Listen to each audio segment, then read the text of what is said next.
কক্সবাজারে একটা অনুষ্ঠান ছিল যে কোনো একটা দলের, তো ওখানে আমাকে কষে গালিগালাজ করেছে, সেটা একটু মানুষের মধ্যে প্রতিক্রিয়া হয়েছে, তারা প্রতিরোধ করতে চেয়েছে। এগুলো কীভাবে সামলায়, উদ্দেশ্য বিভিন্ন রকমের আমরা বুঝতে পারি, কিন্তু এরপরে আমার এলাকা দিয়ে ক্রস করার কথা ছিল, সেখানে কোনো রকমে শান্তিপূর্ণভাবে যাতে ক্রস করা যায় সেই ব্যবস্থা এখানে বসে বসেই করতে হয়েছে।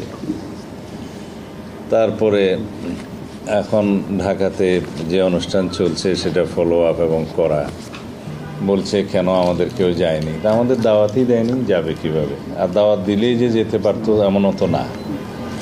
তো যাই হোক, এখন সব বিষয়ে ব্লেম করা, এটাও বোধহয় এখানকার অংশ হতে পারে, ব্লেম করা, ব্লেম গেম। সংস্কার কেন হচ্ছে না, বিএনপি দায়ী। আমি প্রতিনিয়ত মিডিয়াতে বলছি, ওখানে বলছি যে সংস্কারের যখন কেউ দন্তের স উচ্চারণ করে নাই, তখন আমরা সংস্কারের প্রস্তাবনা দিয়েছি আরও 2 বছর আগে।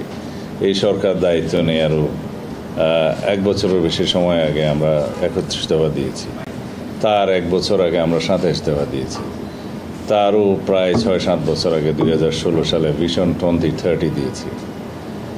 এখন সবগুলো কম্পাইল করে ওই 31 দফাটা লেখার দায়িত্ব আমার ছিল। আমি যে বাইরে একদম বেকার ছিলাম তা ভাবার কোনো কারণ নেই। তো ওই কাগজগুলো যখন ছিল তার মধ্যে আমরা সবাইকে অ্যাকোমোডেট করেছি। আমরা গণতন্ত্র মঞ্চের 35 দফা সামনে নিয়েছি, আমাদের আগের কাগজগুলো সামনে নিয়েছি। ন্যাশন ওয়াইড আমরা বিভিন্ন শ্রেণী পেশার মানুষের সাথে কথা বলেছি, তাদের মতামত নিয়েছি। তরুণদের সাথে কথা বলেছি, তাদের মতামত নিয়েছি। সমস্ত নিয়ে আসলে পলিসি ফ্রেমিংয়ের জিনিসগুলো তো ডিটেইল হয় না, ওইটাও একটা one kind of constitution of reformation. এবং সেই কনস্টিটিউশনে কিন্তু সবসময় সব কিছু ডিটেইল করা থাকে না। ওর ভিত্তিতে আমরা এখন যে কাজগুলো করছি তা হচ্ছে ফ্রেমিং অফ প্রোগ্রামস, এবং এটাকে আপনারা অনেকেই সরকারি লেভেলে কাজ করেছেন। আমার মধ্যে আবার কিছু অ্যামালগেমেশন আছে আর কি, সংকর বলা যায়। যে কোনো পলিসি যেমন নিরক্ষরতা দূর করা হবে, এটা বললে তো আর নিরক্ষরতা দূর হয় না।